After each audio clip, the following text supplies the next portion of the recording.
Railway में नई भर्तियां नहीं, बड़े शहरों में टिकट काउंटर होंगे बंद। ये आज ही खबर है और ये हिंदुस्तान अखबार की आज की खबर है। क्या है पूरी जानकारी देख लेते हैं। उससे पहले देखते हैं क्या मेन हेडिंग डाला है इन्होंने। रेलवे दस्तावेजों के मुताबिक booking clerk, supervisor, TET cadre का समायोजन करने की तैयारी है। मतलब इन पोस्टों को समायोजित किया जा सकता है। देखते हैं आगे क्या खबर दी गई है पूरी। अब लॉकडाउन का असर है भैया, कोरोना का असर दिखाई देना शुरू हो गया है अब भर्तियों पर भी।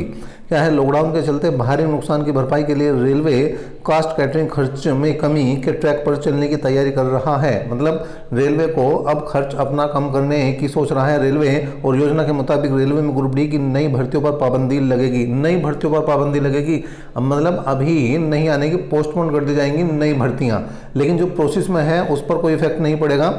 सरप्लस रेलवे कर्मचारियों को सेवानिवृत्त किया जाएगा। मतलब जो सरप्लस कर्मचारी हैं उन्हें भी रिटायर कर दिया जा सकता है। इसके साथ ही बड़े शहरों के टिकट काउंटर यानी पैसेंजर रिजर्वेशन सिस्टम पीआरएस को बंद किया जाएगा। जो बड़े बड़े सेंटर जो हमारे शहर हैं उनमें जो पीआरएस सेंटर हैं उनको किया जा सकता है बंद। और रेलवे दस्तावेजों के मुताबिक booking clerk, supervisor, TE cadre का समायोजन किया जा सकता है। कास्ट कैटरिंग पर विचार। रेलवे मंत्रालय के दस्तावेजों के अनुसार लॉकडाउन से होने वाले दुष्प्रभाव को कम करने के लिए सभी 17 जोनल रेलवे से कास्ट कैटरिंग पर विचार विमर्श किया जाएगा। देखिए, कोई भी फैसला अगर रेलवे लेगा तो वो जो 17 जोन हैं हमारे, उनके जनरल मैनेजरों से मीटिंग करने के बाद ही यहाँ पर क्या किया जाएगा, कोई भी फैसला किया जाएगा। इसमें प्रमुख सुझावों में रेलवे के ग्रुप डी की नई भर्तियों पर पूरी तरह से रोक लगाना है। इसमें चपरासी से लेकर गैंगमैन, ट्रैकमैन, पॉइंट मैन आदि शामिल हैं। इसके अलावा विभिन्न रेलवे जोन में सफाई कर्मचारी, पार्सल पोर्टर आदि सरप्लस कर्मचारियों की छंटनी करके उन्हें सेवानिवृत्त करने का भी सुझाव दिया गया है। तो इनको किया जा सकता है, जो सरप्लस कर्मचारी हैं उनको किया जा सकता है सेवानिवृत्त। तो इस तरह से पूरी जानकारी नहीं है।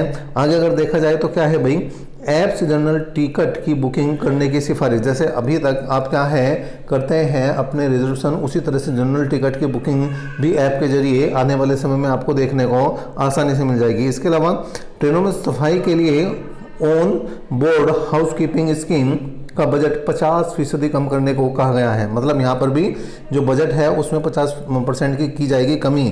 और मैन पावर कम करने के लिए रेलवे ने देश के बड़े रेलवे स्टेशन पर टिकट काउंटरों को पूरी तरह से बंद करने को कहा गया है। देखिए, यहाँ पर टिकट काउंटरों को बंद करने के लिए पूरी तरह से कह दिया है। और booking clerk, supervisor, TC cadre का समायोजन करने की तैयारी भी इन्होंने की है। नेक्स्ट देखते हैं तो क्या है, अनारक्षित टिकट काउंटरों को बदलकर उनके स्थान पर यूटीएस मोबाइल से जनरल टिकट की बुकिंग करने की सिफारिश की गई है। मतलब मोबाइल के थ्रू ही अब आप टिकट लेना शुरू कर देंगे। तो उस तरह से यहाँ पर जो टिकट क्लर्क हैं उनकी कुछ पदों को यहाँ पर कम भी किया जा सकता है आने वाले समय में। लेकिन अभी ये सभी भविष्य के गर्त में छिपी हुई बातें हैं। ट्रैक मरम्मत कार्य में लगे रेल कर्मियों की संख्या कम कर ट्रैक मशीन में उपकरणों से काम करने की सलाह दी गई है। मतलब जहां पर ट्रैक पर जो काम अभी आदमी कर रहे हैं, मैन पावर लगी है, उन्हें कम करके वहां पर मशीनरी से ज़्यादा काम कराने की सलाह दी गई है रेलवे को। रेलवे अधिकारियों का कहना है कि कास्ट कैटरिंग को लेकर चर्चा हो रही है और इस पर अभी कोई फैसला नहीं किया गया है। इस पर देखिए अभी कोई फैसला नहीं है। इन्होंने बिल्कुल स्पष्ट लिख दिया है कि कोई भी फैसला अभी नहीं लिया गया है। तो ये एक आपके लिए राहत की बात है कि एक तो जो रेलवे एनटीपीसी है उस पर कोई यहाँ पर मैं समझता हूँ कोई भी इफेक्ट नहीं पड़ेगा। और साथ साथ जो आपकी वैकेंसी चल रही है रेलवे ग्रुप डी की, उस पर भी कोई इफेक्ट नहीं पड़ेगा। लेकिन नई भर्ती पर हाँ बिल्कुल इफेक्ट पड़ेगा। इसका केवल थोड़ा बहुत पेपर जो है डिले हो सकता है।